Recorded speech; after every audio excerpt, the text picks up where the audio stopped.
সম্মানিত উপস্থিতি, নবী সাল্লাল্লাহু আলাইহি সাল্লামের লাইফস্টাইল বা তার জীবনযাপনের পদ্ধতি নিয়ে আমরা হয়তো খুব বেশি কথা বলতে পারবো না অল্প সময়ে। নবী করিম সাল্লাল্লাহু আলাইহি সাল্লাম সম্পর্কে আমরা অনেকে জেনে থাকবো যে তিনি খুব সাদাসিধে জীবনযাপন করতেন। অনাড়ম্বর জীবনযাপন করাকে তিনি খুব বেশি পছন্দ করতেন। তার জীবনে ব্যক্তিত্বের কোনো ত্রুটি দুর্বলতা কিছুই ছিল না। আবার অহমিকা, প্রদর্শনের ইচ্ছা, প্রদর্শনের প্রতি আগ্রহ এবং শো অফ করার মতো কোনো বিষয়, কোনো ছিটে ফোটা নবী রাসূলুল্লাহ সাল্লামের জীবনে মোটেও ছিল না। তিনি যখন চলাফেরা করতেন, কোথাও যেতেন, তার জীবনে ঘোড়ায় চড়ার ইতিহাস যেমন ছিল, অভিজাত বাহন তখনকার যুগের উঠে চড়ার অভ্যাস যেমন তার ছিল, ঠিক একইভাবে গাধায় চড়তেও তার কখনো দ্বিধা হতো না। তিনি গাধায়ও চড়েছেন। আমরা যেরকম আজকাল কোন সম্ভ্রান্ত, কোন শৌখিন, কোন বিলাসী পরিবারে বেড়ে উঠলে আমরা যে লাইফস্টাইলের সাথে অভ্যস্ত, আমরা ভিন্ন কোনো লাইফস্টাইল যদি কখনো প্রয়োজনেও আমাকে অবলম্বন করতে হয়, সেটা করতে আমরা হেজিটেশন ফিল করি, আমরা অস্বস্তি বোধ করি। আমাদের নবী করিম সাল্লাল্লাহু আলাইহি সাল্লাম এমন ছিলেন যে তিনি উঠে যেমন চড়তে স্বাচ্ছন্দ্য বোধ করতেন, ঘোড়ায় চড়তে যেরকম তার স্বাচ্ছন্দ্য হতো, গাধায়, যেটা গরিব মানুষদের বাহন, সেটাতে চড়তেও তার কখনো অস্বাচ্ছন্দ্য বোধ হতো না। প্রিয় নবী সাল্লাল্লাহু আলাইহি সাল্লামের সাদাসিধে জীবনযাপনের যে চিত্র, এটা তার খাদ্য থেকে নিয়ে তার শোয়া, তার উঠা বসা, তার কথাবার্তা, তার জীবনের প্রত্যেকটা স্তরে স্তরে আমরা দেখব। একটি ঘটনা আপনারা অনেকে হয়তো শুনে থাকবেন। মদিনায় একবার বাহির থেকে একজন আগন্তুক এলেন। প্রিয় নবী সাল্লাল্লাহু আলাইহি সাল্লাম সাহাবীদের মধ্যে বেষ্টিত হয়েছিলেন, তাদের সাথে বসেছিলেন অনেকটা আসরের মতো গোলাকার হয়ে। আমি এসেছি, যিনি আল্লাহর নবী এবং রাসূল হিসেবে আবির্ভূত হয়েছেন, তার নাম মুহাম্মদ। লোকটি কে? সে আগন্তুক প্রথমে অনেক চেষ্টা করেও উপস্থিত লোকদের মধ্য থেকে মুহাম্মদ সাল্লাল্লাহু আলাইহি সাল্লাম কে সেটাকে তিনি বের করতে পারলেন না। তাকে কোনোভাবে যখন তিনি চিহ্নিত করতে পারলেন না, তখন লোকটি জিজ্ঞাসা করলেন, মান ফিকুম মুহাম্মদ। তিনি উপস্থিত লোকদেরকে বললেন যে তোমাদের মধ্যে মুহাম্মদ লোকটি কে আসলে?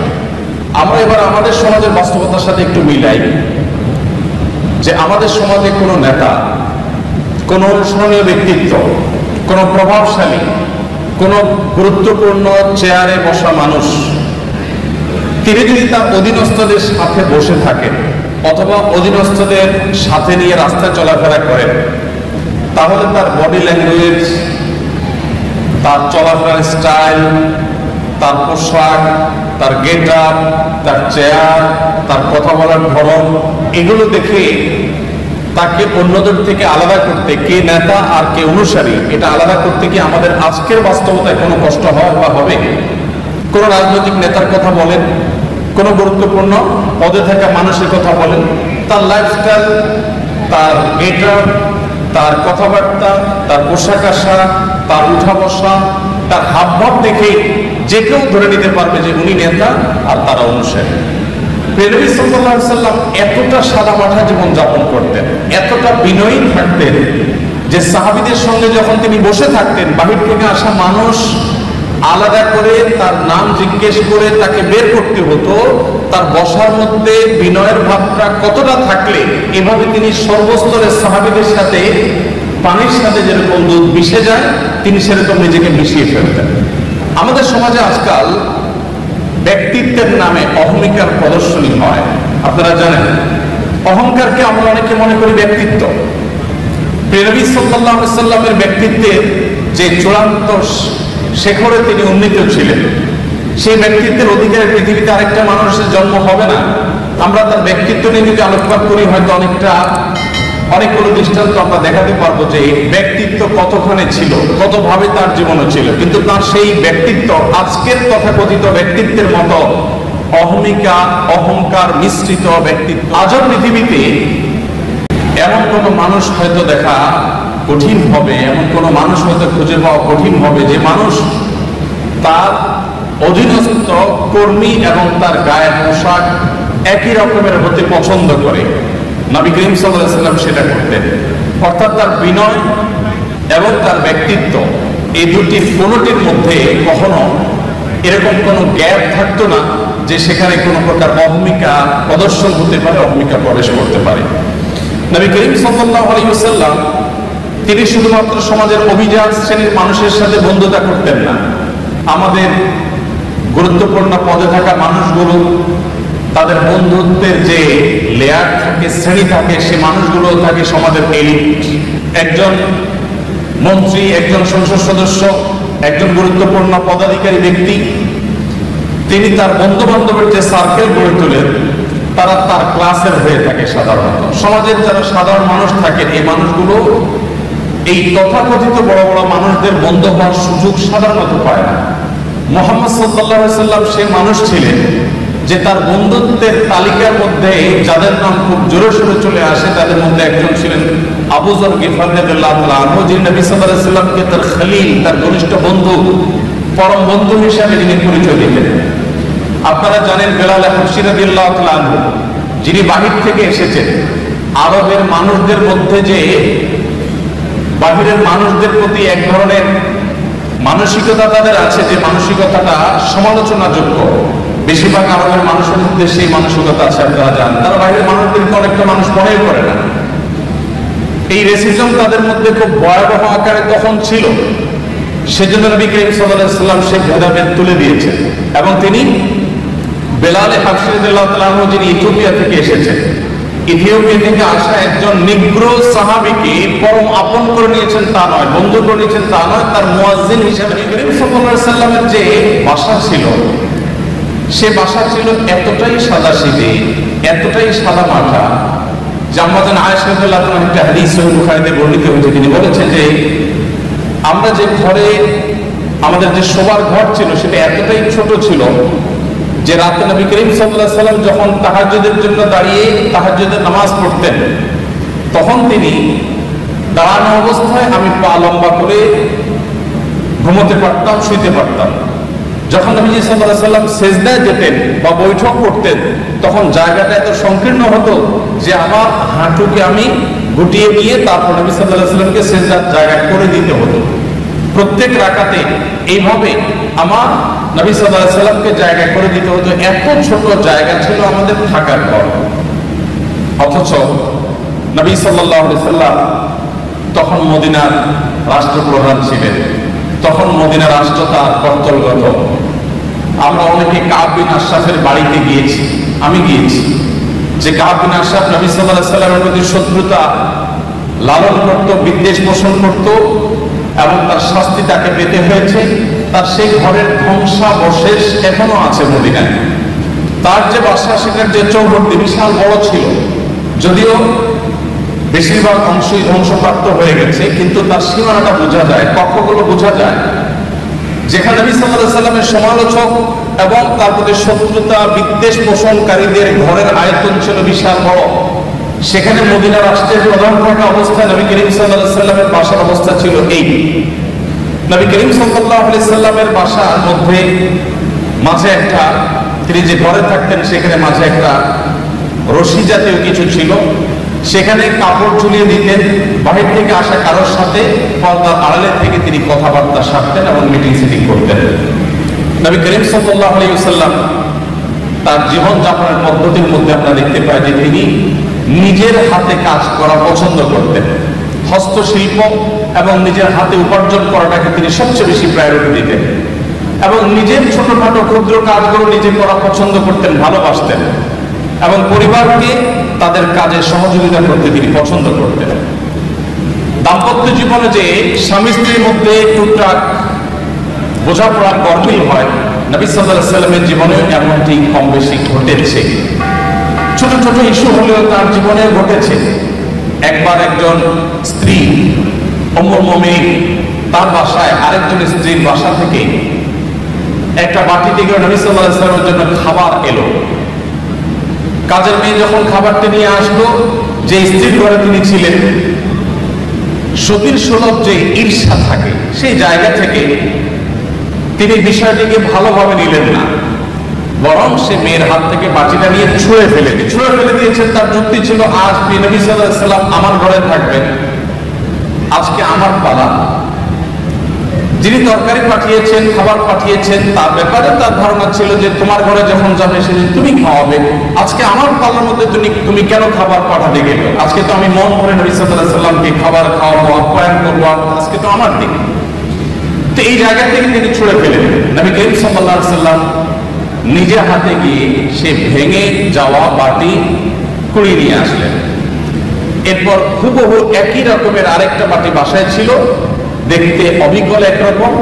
সেই বাটিটা কাজের মেয়ের হাতে দিয়ে নবী সাল্লাল্লাহু আলাইহি ওয়াসাল্লাম বললেন, তুমি এটা নিয়ে ফেরত যাও, এবং ইশারা দিলেন যাতে ওখানে গিয়ে কোনো কথা না বলা হয়, এখানকার কোনো তথ্য, কোনো ইনফরমেশন, এখানকার যে ভাঙচুরের ঘটনা, এগুলো যেন সেখানে বলা না হয়। তিনি চলে গেলেন, এবং তিনি যাওয়ার পর এবারের দৃশ্যটা আমি যদি আমাদের নিজেদের বেলায় আমি প্রশ্ন রাখি, যে আমাদের জীবনে যদি এমন হতো যে আমাদের স্ত্রী, আমাদের সহধর্মিনী এরকম একটি কাজ করেছে, যে আরেক জায়গা থেকে বাটি ভর্তি তরকারি এসেছে, খাবার এসেছে, এটা ছুঁড়ে ফেলে দিয়েছেন এবং এটা ভেঙে টুকরা টুকরা হয়ে গেছে।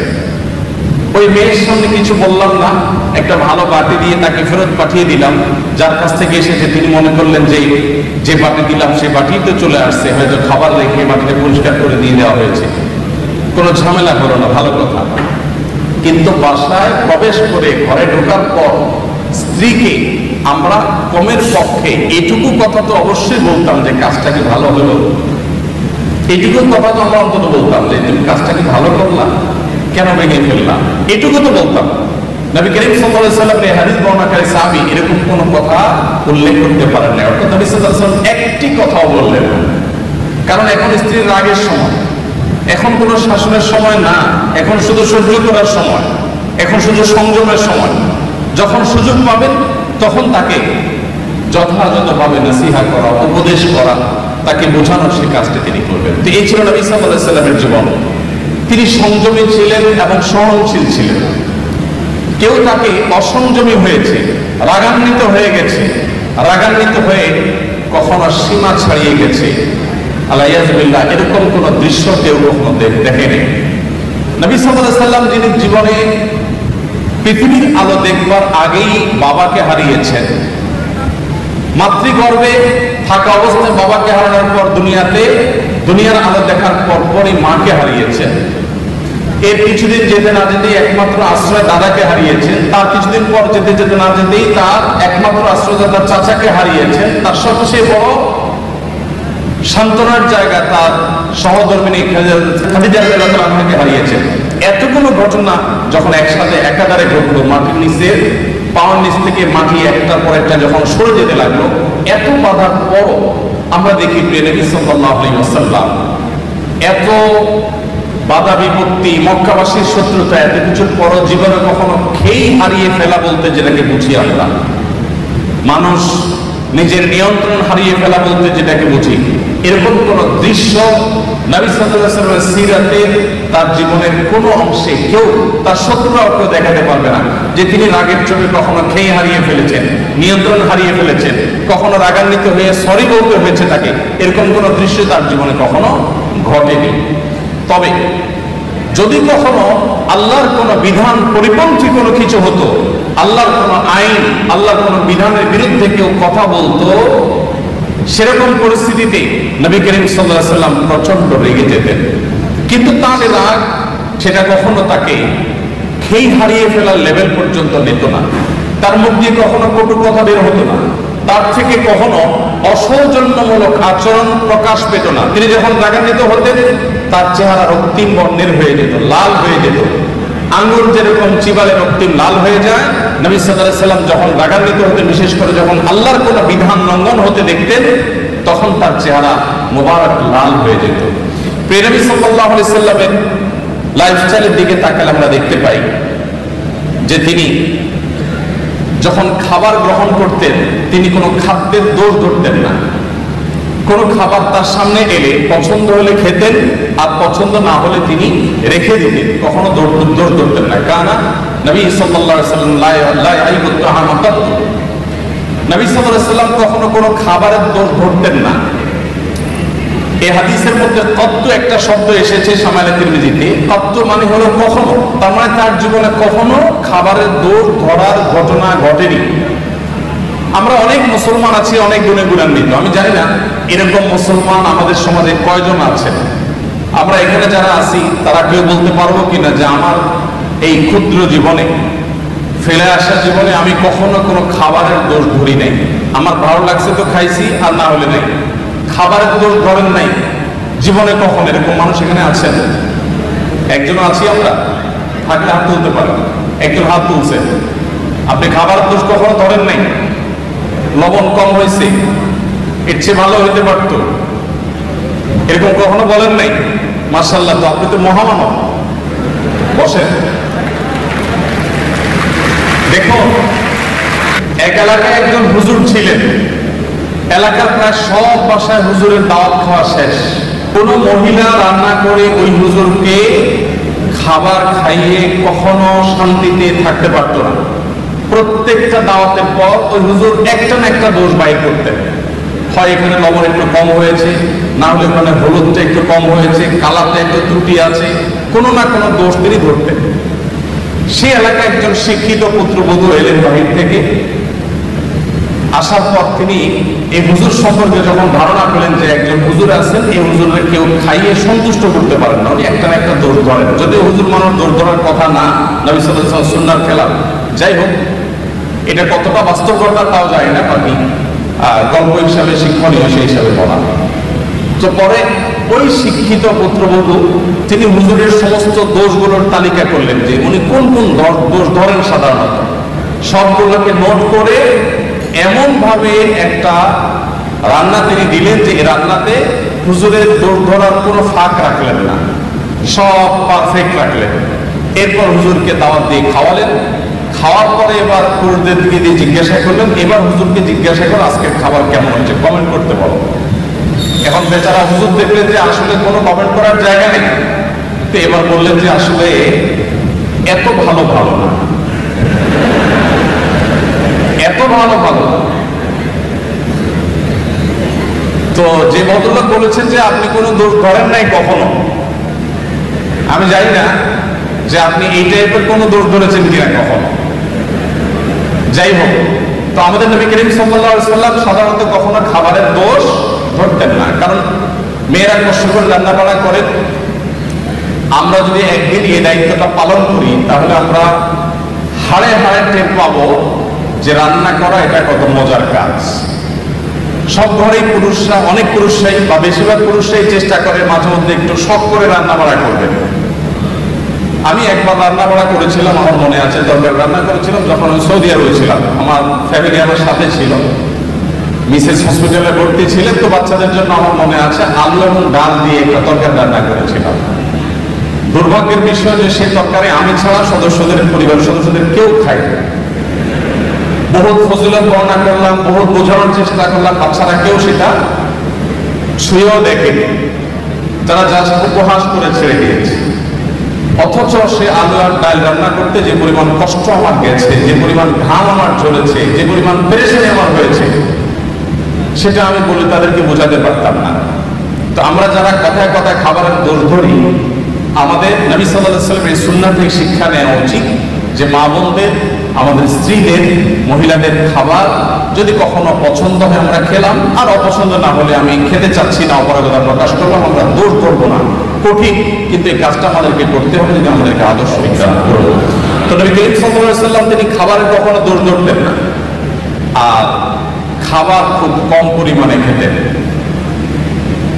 অনেক সুন্নাত আমল করা যায়, এই সুন্নাতের আমলটা অনেক কঠিন। খাবারের পরে মিষ্টি খাওয়া সুন্নাত, এরকম একটা প্রচলিত আছে, যদিও এর কোনো ভিত্তি নেই। আমরা নিজেদের প্রয়োজনে খাবারের পরে ডেজার্ট খেতে ভালো লাগে, সেজন্য আমরা হাদিস বানিয়ে নিয়েছি যে খাবারের পরে মিষ্টি খাওয়া সুন্নাত। নবী করিম সাল্লাল্লাহু আলাইহি ওয়াসাল্লাম মিষ্টান্ন পছন্দ করতেন, মিষ্টি জাতীয় খাবার তিনি পছন্দ করতেন। এর মানে এই না যে যে কোনো খাবারের পরে আলাদা করে মিষ্টির জন্য তিনি ডেজার্টের অপশন রাখার জন্য বলতেন। আগে হতে পারে, পরে হতে পারে, মাঝে হতে পারে, মিষ্টি তিনি পছন্দ করতেন, সেটা ভিন্ন কথা। বাট খাবারের পরে মিষ্টি খেতে হবে আলাদা করে, এরকম কোনো কথা কোনো হাদিস দ্বারা প্রমাণিত হয় না। তো নবী করিম সাল্লাল্লাহু আলাইহি ওয়াসাল্লাম তিনি খাবার খেতেন পরিমাণে অনেক কম। আপনারা জানেন যে তার সুস্পষ্ট হাদিস রয়েছে, নির্দিষ্ট রয়েছে। তিনি বলেছেন আমাদের স্টমাককে 3 ভাগের 1 ভাগকে সলিড খাবার দিয়ে, আরেক ভাগকে পানীয় দিয়ে পরিপূর্ণ করতে, আরেক ভাগকে তিনি খালি রাখতে বলেছেন, এবং এটা আমাদের সুস্থ থাকতে সহায়ক ভূমিকা পালন করে। নবী সাল্লাল্লাহু আলাইহি ওয়াসাল্লামের এই সুন্নাহ লাইফস্টাইলের এই সুন্নাত গুরুত্ব আজকাল আলহামদুলিল্লাহ ওয়াজ করে বোঝানোর প্রয়োজন হয় না, বরং এই সুন্নাহর গুরুত্ব আমাদের সমাজে অনেকেই খুব সুন্দরভাবে বুঝতে পারে। দেখুন নবী করিম সাল্লাল্লাহু আলাইহি ওয়াসাল্লাম তার এই সুন্নাহ, এখন ডাক্তাররা আমাদেরকে বলেন যে পেট পুরে খাওয়া যাবে না, ওয়াটার ফাস্টিং করতে হবে, ইত্যাদি ইত্যাদি।